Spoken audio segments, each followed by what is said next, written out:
Assalamualaikum warahmatullahi wabarakatuh. Perkenalkan, kami dari kelompok 4 Sejarah Indonesia. Pada kesempatan kali ini kami akan menjelaskan materi mengenai dampak yang terjadi akibat munculnya kolonialisme dan imperialisme di Indonesia pada bidang budaya. Sebelumnya, perkenalkan, nama saya Hernisa Ramadhania.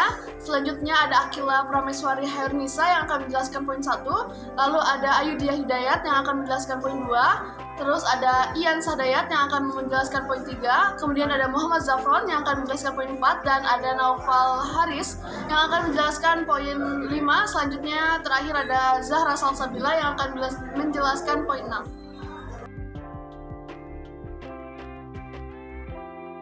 Memang bangsa barat ini ingin memberantas budaya feodal.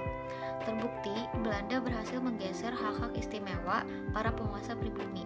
Para penguasa pribumi telah kehilangan statusnya sebagai bangsawan yang sangat dihormati oleh rakyatnya.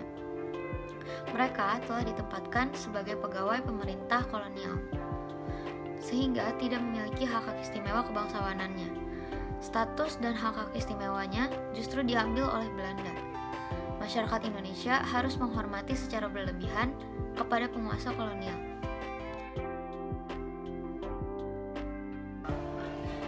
Kedatangan dan nominasi bangsa-bangsa barat juga telah membawa pengaruh semakin intensifnya perkembangan agama Kristen. Hal ini tentunya sejenak menimbulkan kultur shock di kalangan masyarakat Muslim di Indonesia. Namun dalam perkembangannya mampu beradaptasi sehingga menambah khasanah keagamaan di Indonesia. Bangsa Indonesia diperkaya oleh kata serapan dari berbagai bahasa asing, misalnya dari bahasa Inggris, Jerman, Belanda, Prancis, dan Arab. Kata-kata serapan itu masuk ke dalam bahasa Indonesia melalui 4 cara yang lazim ditempuh, yaitu adopsi, adaptasi, penerjemahan, dan kreasi. Kata serapan ini berasal dari adanya kontak bahasa asing, kemudian diinterpretasikan ke bahasa penerima. Oleh karena itu, banyak kata serapan yang hampir serupa dengan kata asing yang sebenarnya.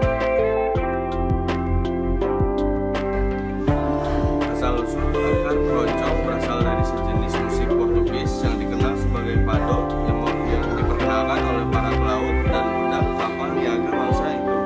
Sejak abad ke-16 ke Nusantara dari daratan India, Goa, masuklah musik ini pertama kali di Malaka dan kemudian dimainkan oleh para budak dari Maluku. Arsitektur Indes merupakan percampuran antara budaya Belanda Eropa dengan budaya Jawa lokal yang terjadi akibat proses akulturasi yang panjang. Arsitektur Indes merupakan pencerminan dari pola dan gaya hidup yang dianut oleh sebagian kecil penghuni Nusantara pada masa kolonial.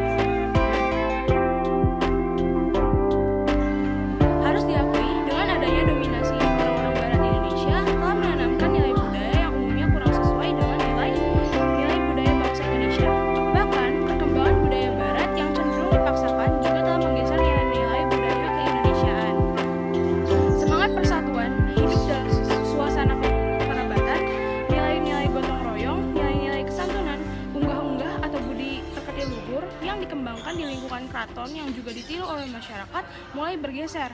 Bahkan, yang menyedihkan, dengan alasan modernisasi, para penguasa barat tidak mau tahu tentang tradisi atau norma-norma yang termasuk nilai halal dan haram dalam Islam. Misalnya, dengan budaya minum-minuman keras, menjadi mabuk-mabukan, berangkat dari dance kemudian mengarah pada pergaulan laki-laki dan perempuan yang cenderung tanpa batas. Oleh karena itu, di lingkungan masyarakat beragama Islam, kaum kolonial yang menjajah Indonesia dikatakan sebagai orang-orang kafir.